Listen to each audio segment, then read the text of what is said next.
Hello, everybody, and welcome back to another episode of the Cinema Wave podcast here at the Culture Wave Media Network, and we are back to discuss Daredevil Born Again, episodes 5 and 6. I am one of your hosts. My name is Darian Scalamoni. I am joined by Vinny Albano. Hello, hello. We are back to discuss these episodes. We get a 2-episode release, first time since the premiere, which we're lucky enough to have John on. And this makes a lot of sense why they decided to do the 2-episode drop, I feel. We get in episode 5, it's kind of like a bottle episode. It's a standalone. And then we kind of continue on our story in episode 6. Yeah. But I wanted to know, let's first start with, of the 2 episodes, because there are scores on IMDb, and I'm curious your thoughts. I think we feel similar, but out of the 2 episodes, which episode did you like more? So I'm really conflicted. Okay. I'm really conflicted because honestly, from enjoyment level, I enjoyed episode 5 more. And judging off of the internet's reaction, people watching this video might hate me for that. Because I have some big complaints about episode 6. Okay. I don't think either episode was bad. But I do have some big complaints about episode 6. Yeah, so I will say I also preferred episode 5 to episode 6. So internet might hate us this whole episode, we'll see. Yeah. But IMDb, episode 5 is an 8.2, which I think is the lowest score of the season. And episode 6 is a 9, which is the biggest, I think, of the whole entire season.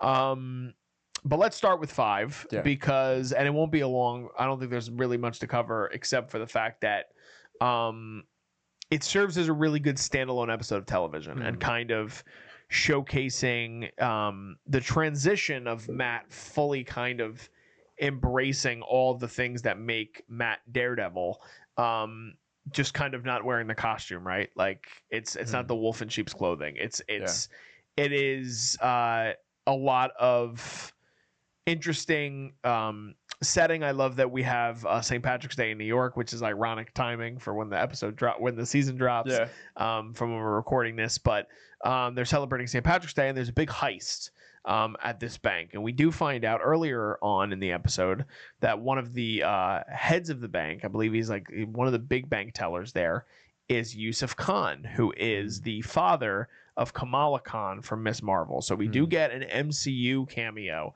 a first real official MCU cameo, because we've seen the Punisher previously, we've seen Kingpin, obviously, we've seen Karen and Foggy, and all these characters return, but technically none of them are really MCU canon because they haven't appeared in anything MCU.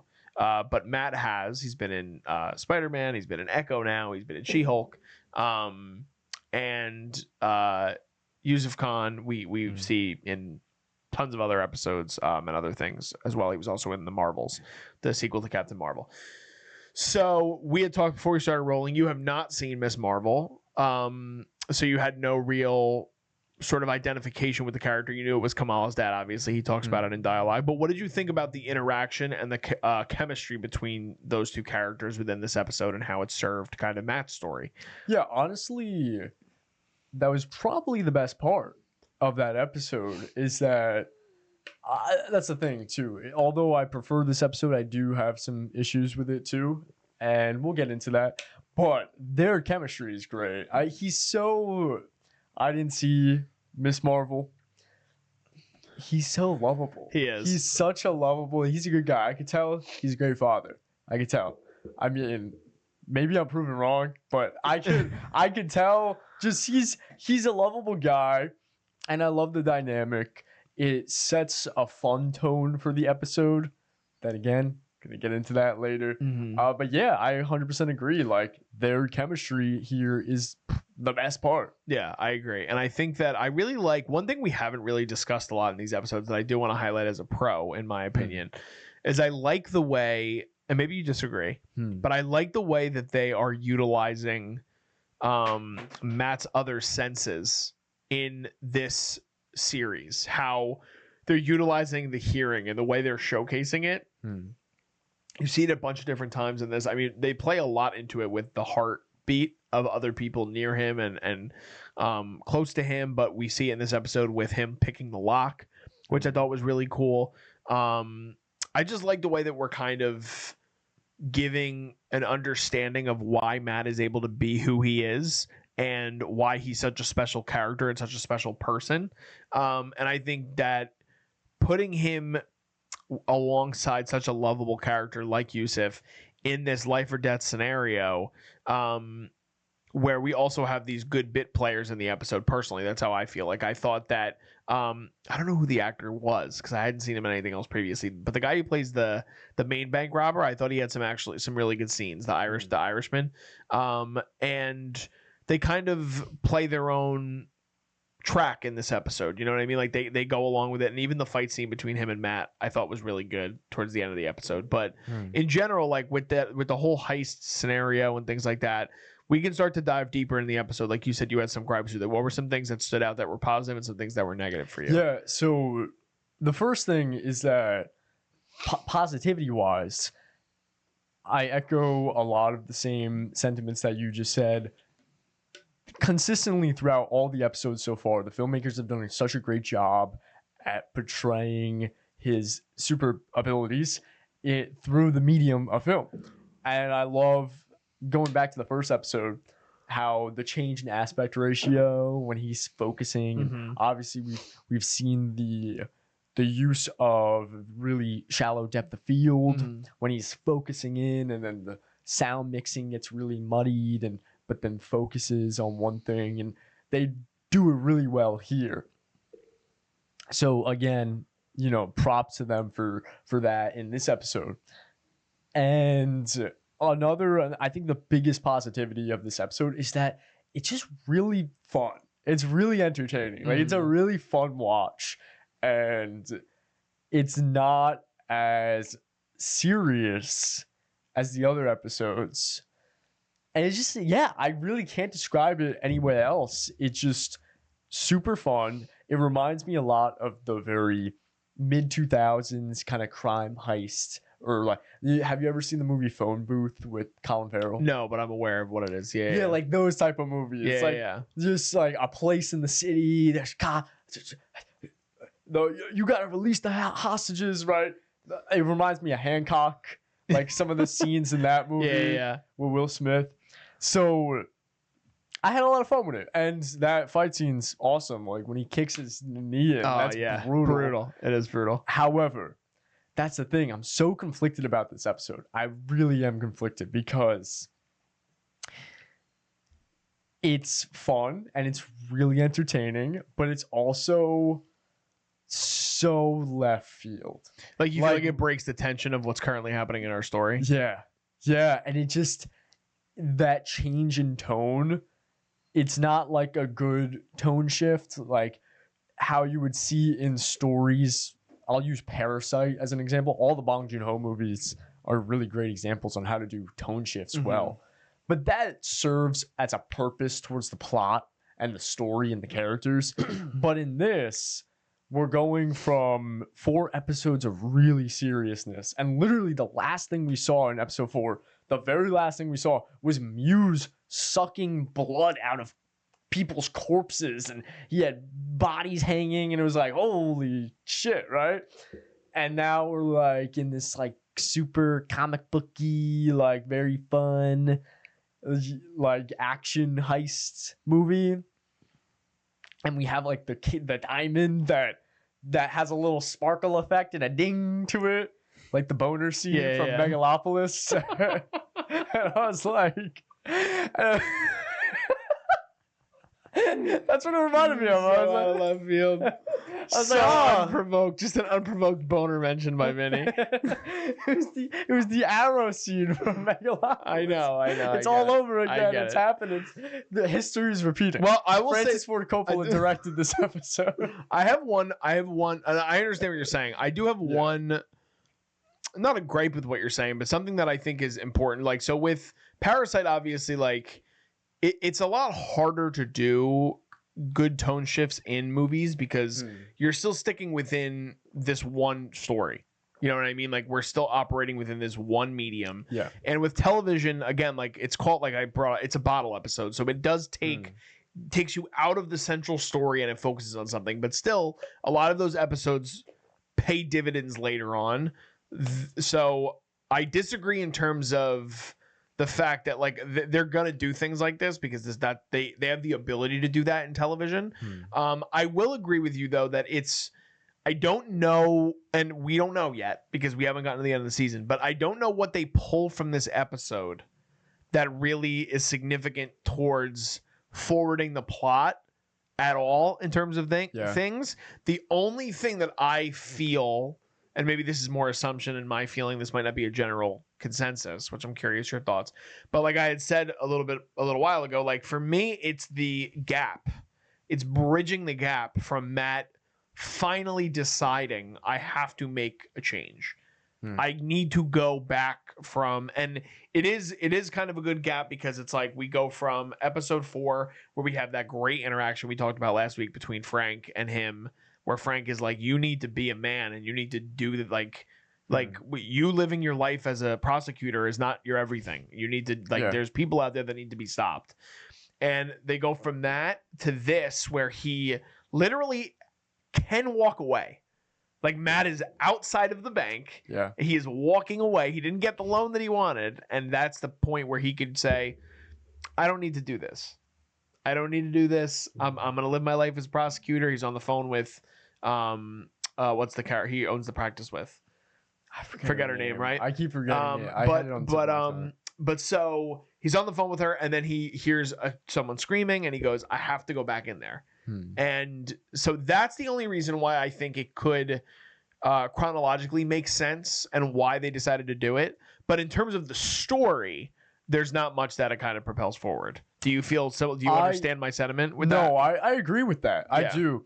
Because the only thing I really got from it, big picture wise, was, okay, this is him finally becoming Daredevil again, because in episode 6 it's the first thing they mention. His girlfriend's like, hey, Heather is like, hey, you were involved in a bank heist, and then immediately after that she unknowingly brings up vigilantes, right? Unknowing that he is Daredevil. So I think in that episode serves to play that moment in the beginning of episode 6 and the payoff for the end of episode 6. So I do agree. But I can understand your perspective of the tonal issues because it does play into, like you said, it's so much of this series has been, and we've discussed this week to week, like liking the political aspects of it, liking the darker kind of realistic tone to it. And this does play a little bit more on the MCU side of things. Oh yeah. If I could think of, I can't think of a word necessarily, but it's like we're playing within the fun of it. But that also, it's good for casual audiences. Like this is not a shout out to my girlfriend. We watched both episodes and she hadn't watched any episodes previously. She just sometimes watches things with me, but she was like, oh, like you have to watch this like for the review. Like I'll watch it with you. And she sat on the couch and she was like fully in episode 5 so much that she was like hooked. And she goes, I really want to watch episode 6 right now. So it brings in the casual audience tenfold. Like there is so much to like, and it's not bad. That's why I think like there have been past things where it's like, oh, like this is like a slog to get through, man. Like you didn't watch Echo, right? No. Like Echo has episodes and it's a way shorter show. Like it was only 5 episodes, but there were episodes like Mikey and I can attest to, like where you're like, this show isn't working. Like what are we doing? Like why are we doing this way?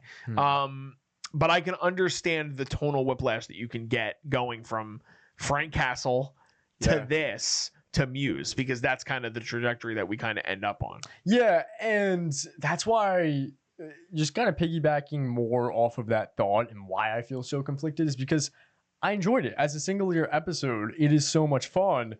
But then, I just can't help but compare it to the Netflix series and how every season in the Netflix series was so focused. But in this, we just have like a very blatant filler episode, So that's why I feel so conflicted about it. And also to piggyback, I'm using that phrase a lot, to continue that train of thought, I realized that it is a comic book medium. I'm a huge fan of comic books, and that's what you have a lot of times in comic books. You'll have like an arc of, 4 or 5 issues, and then you'll have a bunch of single issues of just like episodic events. Daredevil stops a bank robbery, and this happens, and it's fun, and it's so. As a comic book fan, I'm like, oh, this is fun, this is interesting. We have now singular issue, like one-shot stories. Mm-hmm. But then also, like, as a filmmaker side of things, it's like sometimes the mediums, I don't know if this was the perspective they were looking at it when writing this season, but sometimes the mediums don't translate 100%. Sometimes you can't necessarily have a filler episode like that, because when you have a season so focused, it then is not so focused anymore. But I did enjoy the episode. I did have fun with it. I can't lie. It is pretty badass. Yeah, but no, I know what you mean, because it is cool that they're kind of experimenting with different things within the superhero genre, because they kind of need that. Like it reminds you watched Werewolf by Night, right? I didn't actually. You didn't? No. Oh, you have to watch Werewolf by Night. But like that is literally an individualized thing, and like how they did like the Guardians Christmas special, and we're gonna get the eventual Punisher special. Like to do it within the show and kind of halt the momentum, especially with a show like Daredevil, where so much of that is that dark tone. I think it's interesting. I think it would have been like cooler to do like when we talked about Penguin on here, like all remember, like we got like that. It was a whole episode. It was majority of an episode all with Oswald's like origin. Like something like that would be something that I would be more interested in potentially. Yeah. And I don't know if this is a good time to kind of transition into episode 6, but like a Muse origin would have been nice to get. And I think our biggest, if I don't want to, correct me if I'm wrong, our biggest gripe with episode 6 is the usage of Muse and where we kind of end up with Muse by the end of the episode. Yeah. I guess we'll jump right into episode 6, and my biggest thing with episode 6, I think the second half of the episode is a lot better than the first half. Mm-hmm. The first half for me felt really corny. A lot of the dialogue I was not a fan of. And can you give me some examples? I'll give you a standout example. I don't have everything in my mind, but like for example, when Wilson Fisk, I've assembled a task force, right? He has his task force. And then when he meets up with them in the warehouse, just that whole interaction felt so just like TV. I do agree. Way too TV. Yeah, right? I do agree. He's like, I'm not gonna quote it because I'm gonna be here all day trying to paraphrase it. Yeah. But he introduced it. It just feels so like TV cliche and just not real. Mm-hmm. It's had really strong writing. Like episode 3 is a great example of characters interacting, real people talking, great dialogue. And then here he's like, I know you were top of your class, Chicago. And then and then you killed someone. He didn't say that word for word. No, yeah. And then he was like, if you're gonna do bad things, you deserve to be booted from the world or some shit. I don't know. It was just really corny. Yeah. It was really. I hope people feel the same way, because I was gonna say, I think that it feels the least Wilson that has ever been written. Oh yeah, that we've seen across like 4 seasons. Like he's obviously a bitter guy, and we've already discussed week to week how he has like Trump isms. Like he is kind of modeled in like a modern day like Donald Trump-ish kind of setting. Yeah. And being like, oh well, just because you did one bad thing doesn't mean you're not worthy of good things too. Yeah. And it's like, I get that whole part of it, but there's like a way more nuanced way they could have shown that and showcased that. And I think it is weak writing. I think it's like the opposite of how I felt when I was discussing the scene. I think it was last week I was talking to you about it with when he goes to the dock and he's talking about his vision for the dock. And it's like you're getting like he's really envisioning it, and he's talking about his origin and where he came from. But there's also that side of it that we get in the second half of this episode, which I like this scene. But when he's trying to get the money out of all the powerful people in Manhattan. And that feels like that has the real political scope to it. This is like, we went from the political mayor version of Wilson Fisk to just, now we're just throwing him back into gang warfare. And I don't love the way they presented that this week. I think that it didn't come off, it came off very, I don't know. It almost felt like it was just too in your face. Like they were like really like, even they have the guy from like the Tracksuit Mafia there, like in the beginning of the episode, and he's like, yeah, you Mr. Mayor, you think you're a tough guy, and he's like, you can't talk to me that way anymore. I'm the fucking mayor of New York. Why are you even in my office? And like that, those were like setting up those scenarios for Wilson. I thought was not good writing. I thought the structure was off. I thought that the way they presented Wilson this week was like kind of weak. Yeah. Which I don't love that. You know what I mean? Did you feel similar? Yeah, because I think of in the original series where there were so many moments where he felt so intimidating. He was so chilling, you know, his big frame and that he has this like awkward but very intimidating persona. This episode, at least for the first half, I was just like, I didn't get that sense of intimidation. I just didn't. And it felt weird. And I can't put my finger on it except for what you said. Just weak writing. A lot of the dialogue just felt really flat, felt really, you know, lack of better terms, corny. And yeah, that's really all my thoughts on that. I feel like the first half of the episode was written by a different writer than the second half of the episode. Yeah. Like even like the first scene you were talking about with Heather and Matt, even that kind of plays up again on like that whole, it's like I don't know, it played differently than like their first interaction together. You know what I mean? Like the other times that they've had like intimacy between the two of them. And she's like, yeah, like we're talking about vigilantes. I want to talk to the Punisher. He's like, you want to talk to the Punisher? And I was like, that doesn't feel natural to me. Like, I don't feel like that's the way that conversation would have gone down. Meanwhile, there's a conversation that he has later in the back half of the episode with Hector Ayala's niece that I think is significantly better. I think the scene with Cherry is really good. Like all his interactions with, like, even the way I love that Cherry has become sort of the comfortability for Matt without Foggy and Karen. You know what I mean? Like him even coming in and giving him the glass of scotch and him being like, that better not be for me. And then he doesn't say anything about it and he puts it right in front of him. Like, I think that is playing a lot more into the real understanding of Matt and the real understanding of Daredevil and playing into what that means to him. And the first half of the episode, it kind of just plays on the emotions too much. You know what I mean? Like it's trying to be like, here you go, guys. This is what you need now. Now understand, we're gonna introduce conflict, and sometimes there's just natural conflict that has been occurring week to week, where this felt like they were really trying to just trap us with things to just be like, well, we got to get here at some point, so let's do it this way. Yeah, you know what I mean? Yeah, and I 100% agree with you. I echo everything you just said. I want to talk about Muse because I know you led us into episode 6 with Muse, and for me,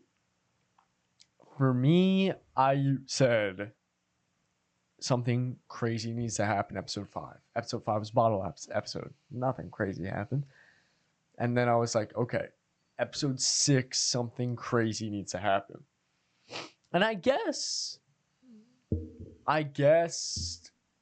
him becoming Daredevil, him stopping Muse, you know, now he's back, he's as Daredevil, that's pretty crazy.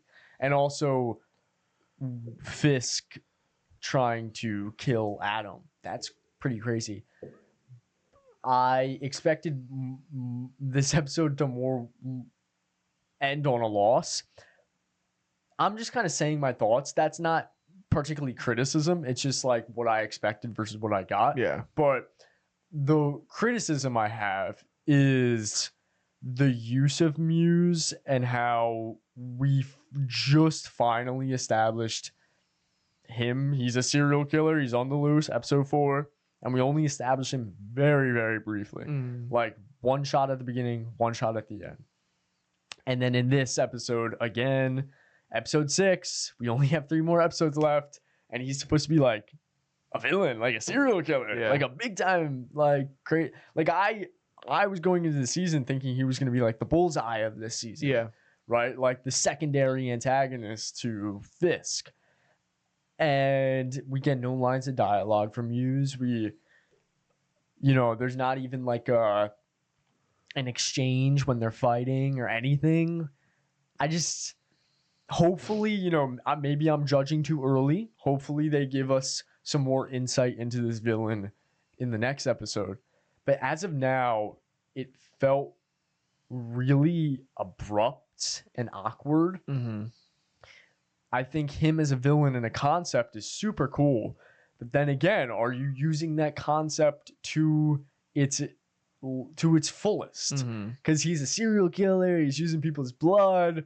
But it feels like kind of copped out in a way. Do you think that they could completely subvert us and maybe, like you were saying, you were thinking we were going to have like a loss in this episode. Yeah. And I will say, like, the last 10 minutes of the episode I did really enjoy because we have the intercut of Kingpin finally, like, kind of resorting back to his violent ways, even though he is a major politician, juxtaposing with Matt finally putting on the suit again and saving Ayelet's niece and getting into like a full out major fight with Muse. And he has to make the decision, am I going to save Ayelet's niece or am I going to kill Muse? Because he realizes that like whatever contraption that Muse has that is draining the blood of this girl, like she's about to be tapped. Like she's not going to have much blood left. Like he has to make a decision and he can hang him.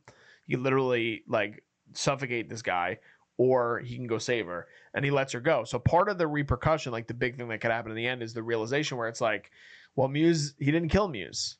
He knocked out Muse. Muse is alive. It's alive still. Yeah. You know what I mean? Yeah. So my question for you is, do you think that they could go in a direction where instead of having a loss now that can lead up to what we both kind of were talking about, where we think we theorized that by the end of the season, there's going to have to be a thing where Matt's going to have to save Heather. Yeah, from most Muse. likely. But my question for you is, do you think that they're bold enough to do a loss on the finale?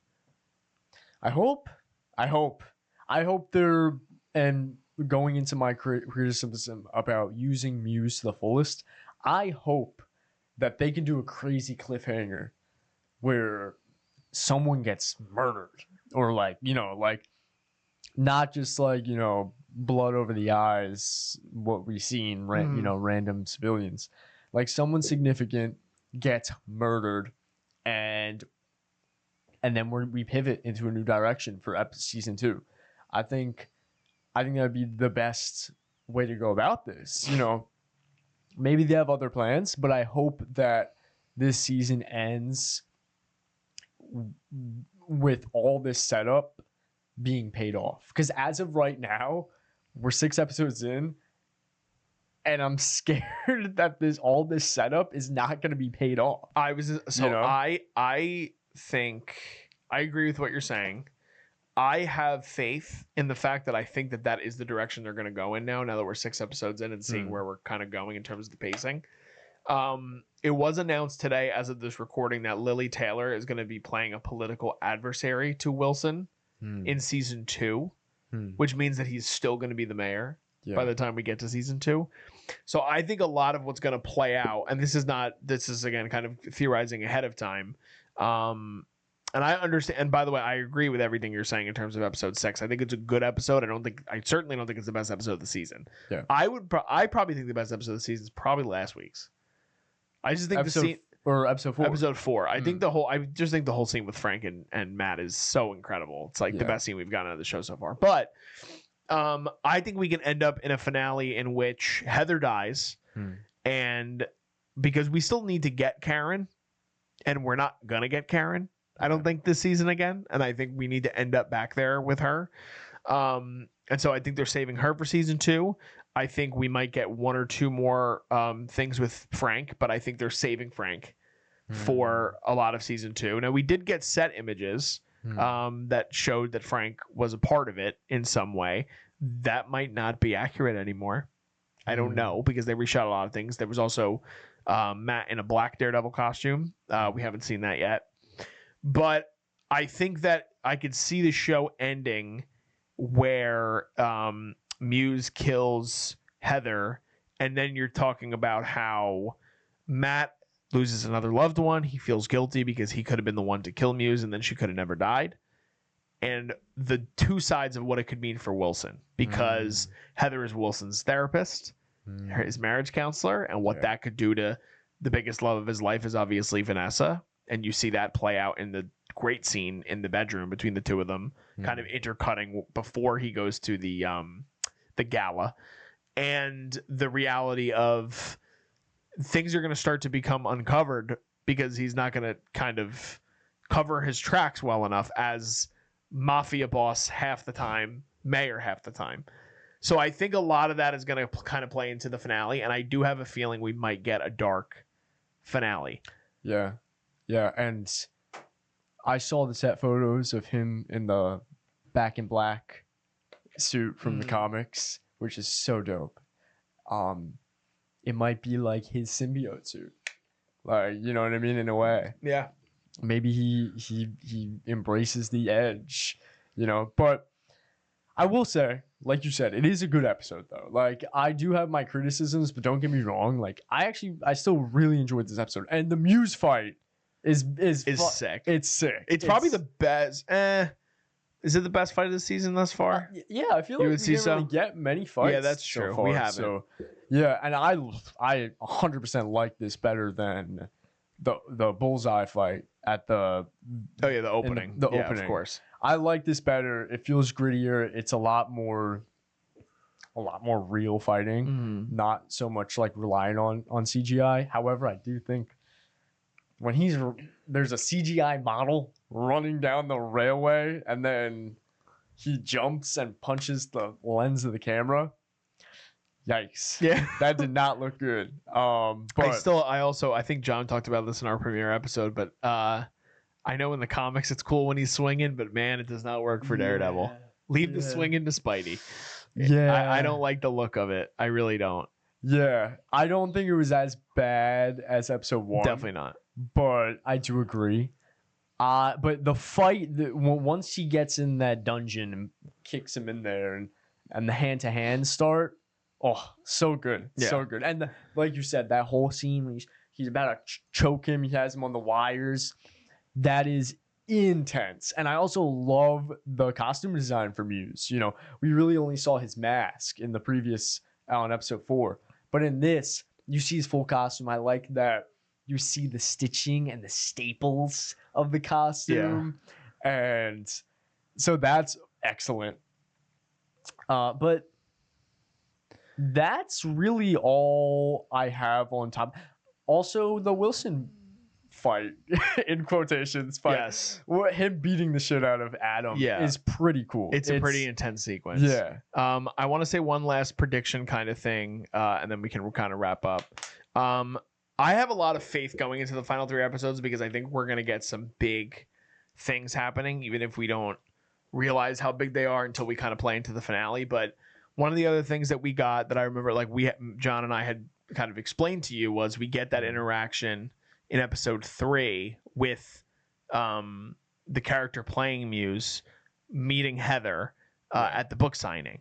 And she gives him her number, or she gives him either her number or an email and is like, contact me anytime if you need help.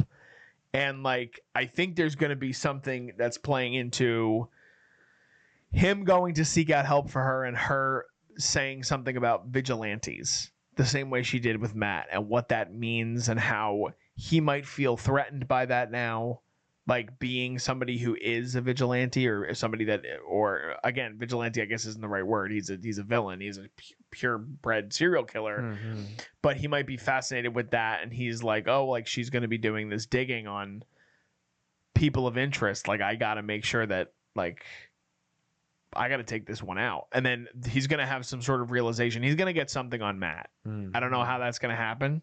But I'm excited to see how all of these characters can kind of come together, because we've only gotten a glimpse of Frank. We've gotten a little bit of Karen, a little bit of Muse. I do agree. Like, I think I look at it, I'm looking at it as glass half full. You're looking at it as glass half empty, which is totally fine. It's like one is more of an optimistic viewpoint, one's a pessimistic viewpoint, which totally makes sense because, again, Daredevil, the initial Netflix series, is a fantastic show.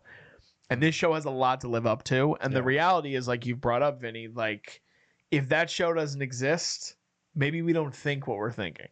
You know what I mean? Like, there's so much to kind of go back on.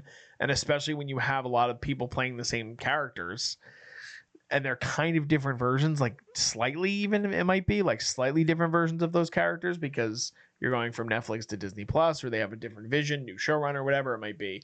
Yeah. It's going to cause conversation and it's going to cause comparison. So, yeah. And also, without the Netflix Daredevil, you don't have it. You don't like simply it. The fact is that the Netflix Daredevil, Vincent D'Onofrio as Wilson Fisk, Charlie Cox as Daredevil. If that series was never made, you don't have Daredevil in No Way Home. You don't have Wilson Fisk in Hawkeye. You don't have him in Echo. You don't have this show. Yeah. So I don't want to compare all the time, but it's really hard not to, and it almost feels like we have to sometimes, because that is the show that built the foundation for all of this to come. 100%. It could be manipulative. It definitely could be. But I feel like that's pretty much it. We covered the episodes 5 and episode 6. We got 3 episodes left. But let us know in the comments, what are your guys' thoughts on these 2 episodes of Daredevil? Which episode did you guys prefer? Again, Vinny and I kind of alluded to it at the beginning, but it seems like a lot of people are enjoying episode 6. So maybe you disagree with us. What are your theories going forward? Do you think that we're going to get a little bit more with Muse? Do you think that they could go dark in the end? Do you think we're going to have a happy ending? Let us know. We're curious. We want to have a conversation with you guys in the comments. You guys can also check out our other content if you want. We're currently covering The White Lotus, Severance. We just started our coverage for The Studio coming soon. We have movie reviews up on the channel like The Electric State, Black Bag, or some more recent ones we've been doing. And we're just looking forward to continuing on this journey. I mean, Marvel had a big week this week. They revealed the Avengers Doomsday cast as of this recording. So, and we have a lot of comic book fans here at the channel. You guys can check out some of our other MCU stuff on our channel as well. And if you guys want to follow us on social media, all that stuff is below me in the video. It's also in our YouTube description, so you guys can check us out there. And make sure you guys share with your family and friends. Just signing off, I'm Darian Scalamoni. And I'm Vinny Albano. And we'll see you guys next time. This is The Culture.